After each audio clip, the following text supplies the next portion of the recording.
जब भी हम किसी शिव मंदिर में जाते हैं तो अक्सर देखते हैं कि कुछ लोग शिवलिंग के सामने बैठे नंदी के कान में अपनी मनोकामना कहते हैं। यह एक परंपरा बन गई है। इस परंपरा के पीछे की वजह एक मान्यता है। क्या आप उस मान्यता को जानते हैं? हरे कृष्णा, राधे राधे। आप सभी का बहुत बहुत धन्यवाद मेरे चैनल पर आने के लिए। आज की वीडियो का विषय है कि क्यों कहते हैं हम नंदी के कान में मनोकामना। अगर आप मेरे चैनल पर नए हैं तो मेरे चैनल को सब्सक्राइब कर लीजिए और साथ ही बेल आइकन को भी प्रेस कर दीजिए ताकि हर वीडियो की नोटिफिकेशन आपको मिलती रहे। और अगर वीडियो अच्छी लगे तो कृपया वीडियो को लाइक कीजिएगा, शेयर कीजिएगा, एक कमेंट ज़रूर कीजिएगा। नंदी भगवान शिव के गणों में से एक है जो न केवल भगवान शिव के बहुत करीब हैं बल्कि मनोकामना पूर्ति के लिए भी प्रसिद्ध हैं। नंदी को भगवान शिव के वाहन के रूप में शिव मंदिरों में प्रतिष्ठित किया जाता है। कहते हैं कि भगवान शिव ने स्वयं नंदी को यह आशीर्वाद दिया था कि जहाँ जहाँ मैं विराजमान रहूँगा वहाँ तुम भी विराजमान रहोगे। इसलिए हर मंदिर में आपको भगवान शिव के आगे नंदी प्रतिष्ठित मिलेंगे। लेकिन जब लोग भगवान शिव के दर्शन के लिए मंदिर जाते हैं तो नंदी के कान में अवश्य कुछ फुसफुसाते हैं। ऐसा माना जाता है कि नंदी के कान में अपने मन की इच्छा कहने वाले व्यक्ति की हर मनोकामना पूरी होती है।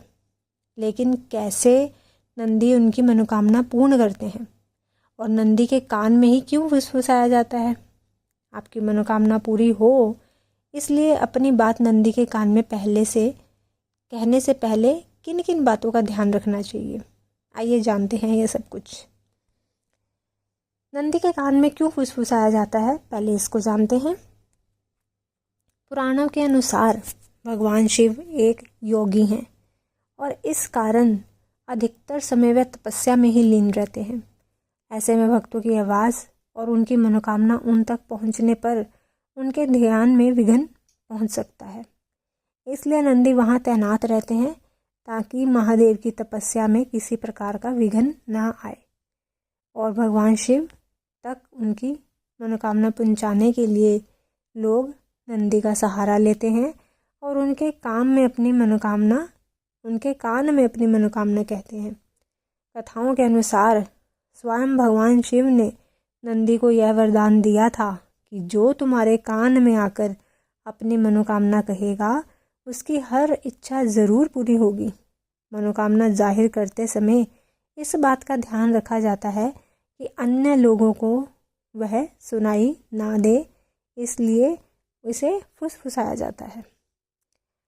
आगे जानते हैं कि कामना से पहले कौन सा शब्द कहना चाहिए। ओम शब्द ना केवल भगवान शिव से जुड़ा है बल्कि यह पूरे ब्रह्मांड का प्रतीक माना जाता है।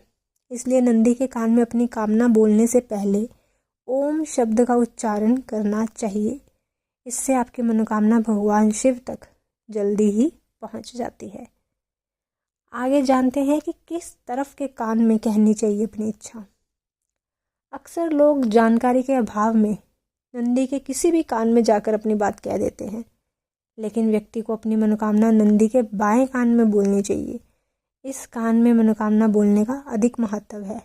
हालांकि आप दूसरे कान में भी अपनी मनोकामना बोल सकते हैं, पर बाएं कान में बोलने की ही मान्यता है। तो ये थी संपूर्ण जानकारी कि हमें नंदी जी के कान में अपनी मनोकामना बोलने से पहले क्या क्या सावधानी बरतनी चाहिए। अगर आप मेरी जानकारी से संतुष्ट हैं तो कृपया वीडियो को लाइक कीजिएगा, शेयर कीजिएगा। मिलती हूँ अपनी अगली वीडियो के साथ। तब तक के लिए सभी को हरे कृष्णा, राधे राधे।